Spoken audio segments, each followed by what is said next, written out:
झाल्याची बातमी समोर येते। यामध्ये अजित पवार स्वतः बारामतीमधून लढणार असल्याची माहिती आहे, तर दुसरीकडे आमदार सुनील टिंगरे यांच्याही नावावर बैठकीत शिक्कामोर्तब झाल्याची माहिती मिळते।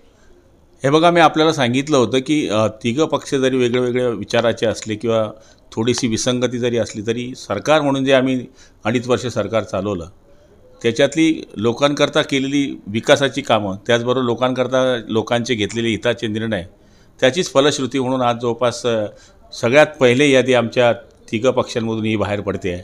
याचाच अर्थ असा होतो की येणारी निवडणूक आम्ही एकजुटीनं मैदानामध्ये लढतो आहे आणि आमच्यामध्ये कुठलाच वाद नाही, हे या निवडणुकीच्या पार्श्वभूमीवर जाहीर केलेल्या उमेदवारांच्या यादीवरून सिद्ध होत आहे।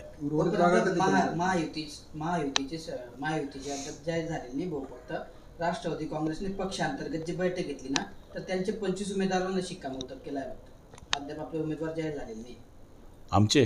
फक्त राष्ट्रवादीचे 25 उमेदवार। आमची उमेदवारांची यादी आता जवळपास फायनल होण्यात आलेली आहे 25 लोकांची, आणि ती सुद्धा लवकरात लवकर आदरणीय मुख्य नेते आमचे शिंदे साहेब जाहीर करतील। कधीपर्यंत जाहीर होणार?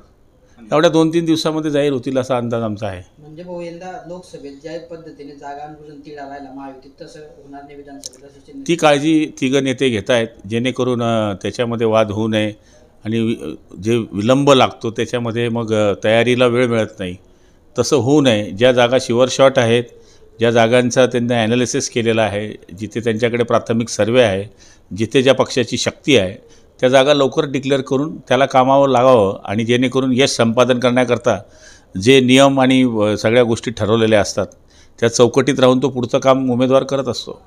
काही दिवसांपूर्वी अजित पवार बोलले होते की अजित पवार बारामतीमध्ये निवडणूक लढणार नाही, असं एक वक्तव्य समोर आलं होतं।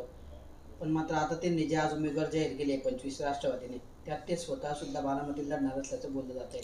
हे बघा, बारामती त्यांचं होम ग्राउंड आहे आणि मागच्या वेळेचं त्यांचं लीड पाहिलं तर जवळपास 1.25 लाख मतांचं आहे। लोकसभेमध्ये वेगळ्या निगेटिव्ह फरवल्या गेल्या, पण लोकसभा, विधानसभा, नगरपालिका, जिल्हा परिषद या सगळ्या निवडणुका वेगळ्या असतात। पक्षाबरोबर व्यक्तीलाही तिथे महत्त्वाचं स्थान असतं आणि बरेच दिवस त्यांनी तिथलं लोकप्रतिनिधित्व केलेलं आहे, त्यामुळे साहजिक आहे ते बारामतीतून लढतील असं आम्हालाही वाटत होतं। 100% लागेल। एबीपी माझा, उघडा डोळे बघा नीट।